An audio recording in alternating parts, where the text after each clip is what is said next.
Hello， 大家好，欢迎收看胖开车看世界。今天游记内容当中的西吉利耶 Sigiriya 基本上算是斯里兰卡最著名的旅游景点了。仅就我自己而言，我之前就在不止一本杂志上看到过关于狮子岩的介绍，所以本期的航拍内容呢，相对来说还是比较有看点的。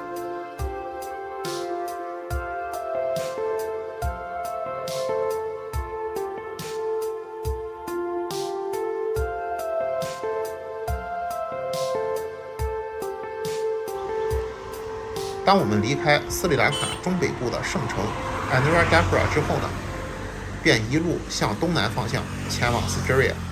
这一路上，我个人建议是留够充足的时间，可以一路拍摄相对来说非常原始的兰卡当地田园风光，安静且充满热带风情，原始但又不乏生活气息。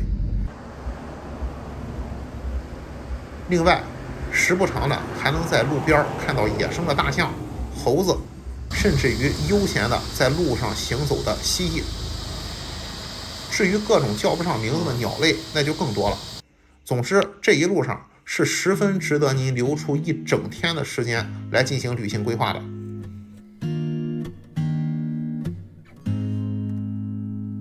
I'm walking in my desert with my tired heart and soul.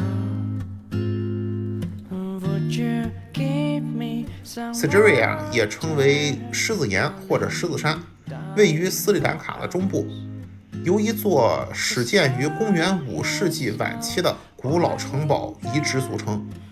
该堡垒建于一座非常巨大的巨型石柱之上，这块岩石是非常陡峭的，顶部悬垂于两侧，海拔大约是350米，比周边的平原大概高出180米左右。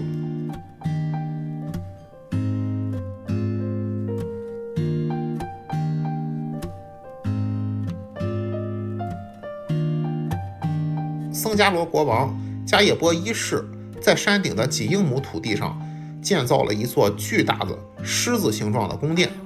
在历史上呢，他打算是将其作为抵御敌人的保障。然而，国王在495年战败，宫殿随之也沦为了废墟。但是呢，这个地点很快就成为了朝圣的圣地，现在是一个非常受欢迎的旅游景点。游客们通过狮子张开的爪子开始最后的登顶之旅。狮子爪是宫殿当中为数不多的保存非常完好无损的部分之一。Sigiriya 同时也是在1982年的时候被联合国教科文组织列入了世界文化遗产名录。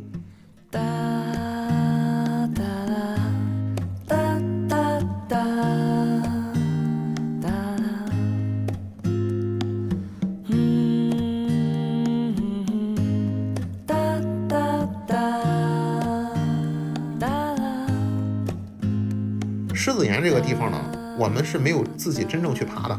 拍摄当天啊，气温差不多是有35度左右。我们的司机 D 小哥告诉我们说，如果你要想完全登顶的话，差不多有1500多节的台阶要爬。而当天的相对湿度呢，差不多高达80%以上。对于我这个体型而言啊，我就不去了啊。咱是来玩的，不是去拼命的。咱别搞个今天有命爬，明天没命继续玩啊。总结就是，您就是倒找我那30美金的门票，那我都不上去。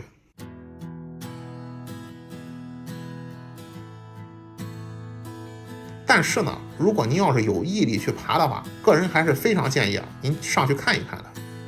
毕竟是兰卡最有名的景点之一，里面有大约1600年前的岩画可以看，讲述的是 Aspara， 大概的意思就是天上的歌手和舞者。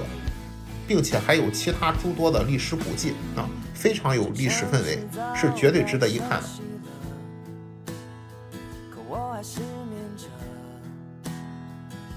以上的内容就是给您讲述的 Sigiriya 当天的行程，我的旅程呢还将继续。如果您觉得我的视频做的还不错，希望您能够订阅我的频道，咱们下期视频再见。